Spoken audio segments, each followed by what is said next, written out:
valley and mountain, river and plain, through wind and storm, rides Anne of the Airlanes. Trapped in the cabin of the mighty transport plane that is to be flown to Africa, Anne Burton is forced to hide in the baggage compartment, hoping for an opportunity to escape before Jack Baker and the two diamond smugglers, Vic and Joe, take off from the hidden airport in the heart of the Florida Everglades. But the sudden appearance of an Aircat speed plane piloted by Radio Inspector Art Morrison and carrying as passengers Aunt Hattie and Zeb Abercrombie, who was also on the trail of the smugglers, causes the gangsters to take to the air immediately with Anne as an unwilling passenger. Meanwhile, Zeb, not knowing that Anne is a stowaway in the transport, has parachuted to the ground in the hope that he will be able to find her and lead her to safety. Above, Morrison and Aunt Hattie, seeing the hurried departure of the transport, cruise about in order to pick up some signal from Zeb after he lands. Listen.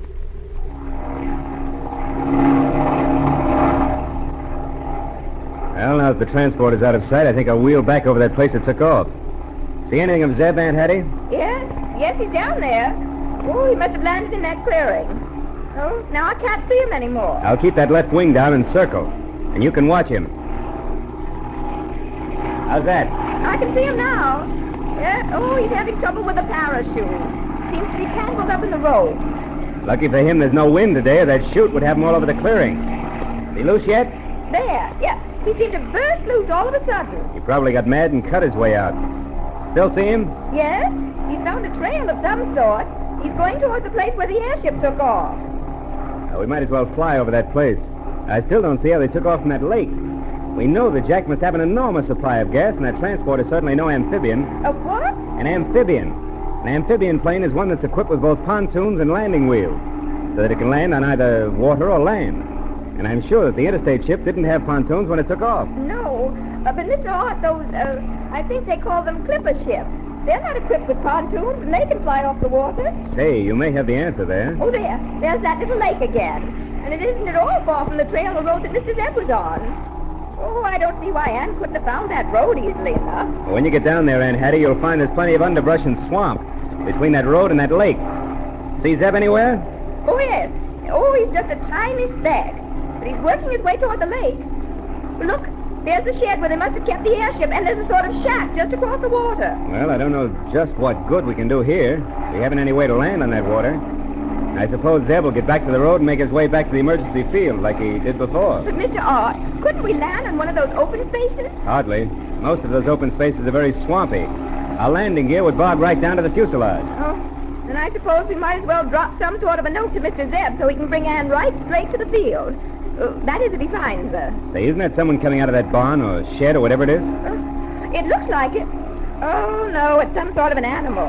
A dog, I guess. Oh, he's going to swim across the lake. Mr. Art, look. He's not swimming at all. He's walking. Walking? He couldn't. Well, he's walking right across the lake. Mr. Art, that lake isn't over 6 inches deep. Say, I'm beginning to get the idea. We'll drop down and zoom over that lake, if that's what it is, and see if my idea is right.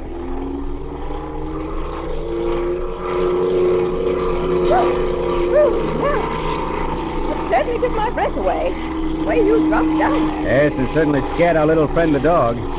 Look at him go, right down the middle of it. Say, that water's the same depth all the way. That's it, all right. I'm afraid I don't understand just what it's all about, Mr. Art. I think, Aunt Hattie, that we found out how those boys have been able to keep the location of their landing field a secret from the ships that fly over.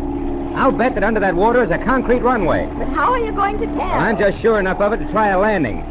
That is, if you're game enough, Aunt Hattie. Mr. Morrison, that is a reflection on my character. If you're game enough to try to land, then I'm certainly game enough to land with you. The fact is, that's about all I can do.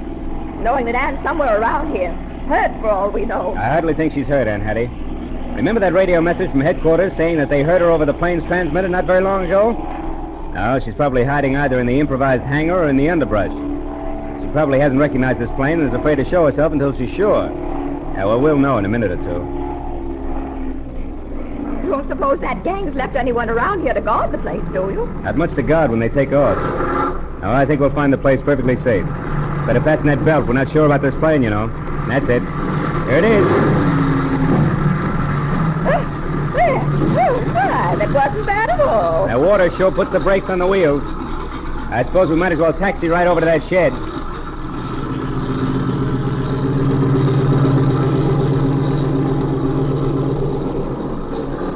That door over dry ground? Oh, yes. Yes, it's 6 or 8 feet from the edge of the water. Okay, might as well open up. I'll have a look around. Just a second. I'll climb down and give you a hand. All right, Aunt Hattie. Come on. There we are. Oh, thank you, young boy. Yeah, this place is deserted, all right. Oh, I don't see a sign of Anne anywhere. And she would have recognized us by this time if she's anywhere near. There, that's it. It might be that she finally got to the road and hooked a ride back to the emergency field. And we'll know all about that just as soon as Zeb gets here. Well, how will Mr. Zeb know any more about her than we would? And Hattie, this Zeb Abercrombie was practically raised among the Seminole Indians down here. And then he had to make his way through the jungle in Africa.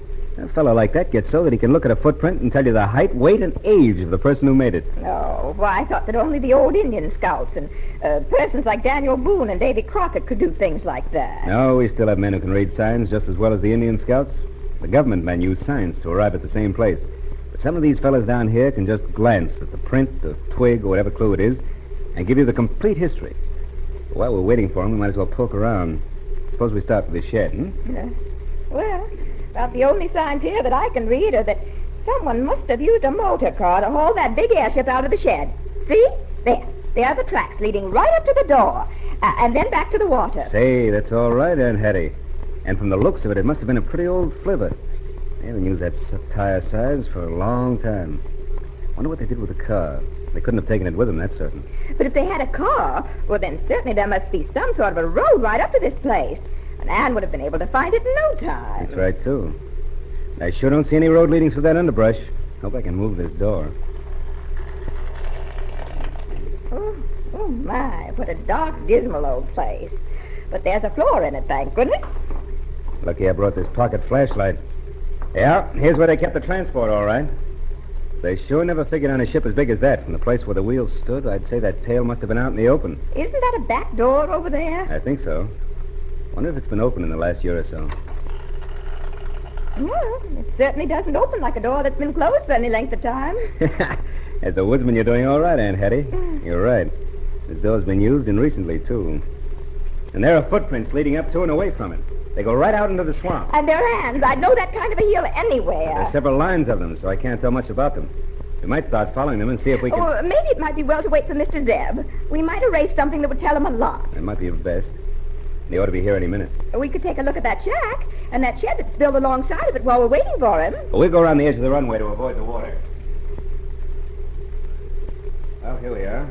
Say, that looks like someone moving inside that shack. You know, it might be...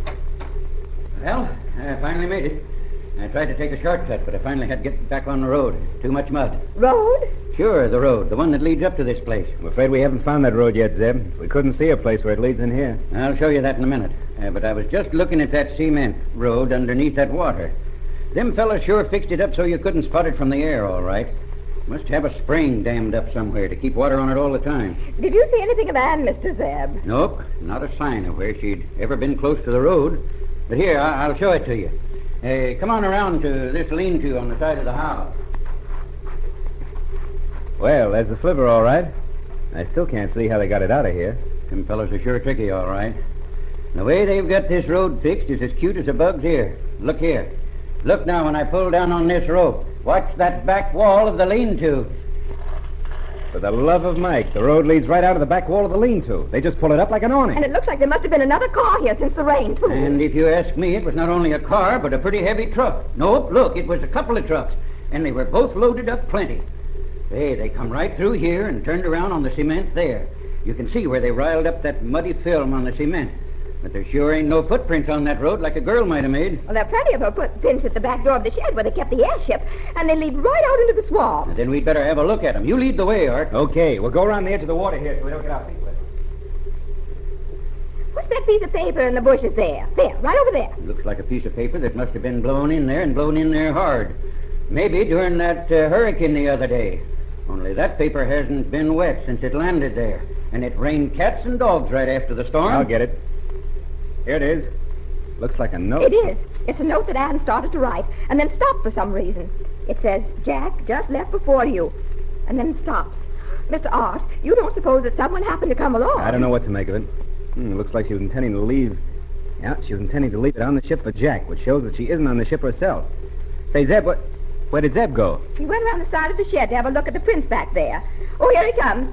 Did she go into the swamps, Mr. Zeb? No, but that's the funny part of it. The last tracks show her coming along the side of the shed up here to the front. And if you look real close, you'll see that the end right here at the edge of the water shows that she might be on that airship. She couldn't be. Here's a note she started to write to Jack. You can see for yourself. Huh? Oh, I can't make anything out of this stuff. Why, it looks like somebody was figuring up their income tax or something. Oh, you've got the wrong side. Let me see here. Say, let me look at that. 614 1 2 5. This is an old government code. Yeah, it was discarded several years ago now, if I can just remember. I think I've got it. Decoded, it says, heading first for Cape St. Roque, South America. Girl is stowed away safely. Now, who could have written that? Maybe Jack wrote it and left it. Oh, but surely Anne isn't on board that ship. She just can't be, that's all. It looks like she is, Aunt Hattie, and she seems safe enough for the time being. But it wasn't Jack that wrote that note because he doesn't know that code. I wonder. Listen. We're climbing into that Aircat and getting back to Springfield so that I can do some checking up. Huh? It looks like when you join up with airships to catch crooks, all you do is jump into them and then jump out of them. In you go, Miss Jackson.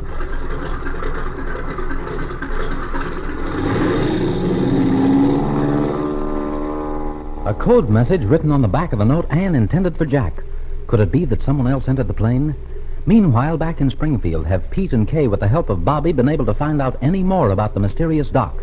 We plunge into more thrills, more adventures in the next chapter of Anne of the Airlanes.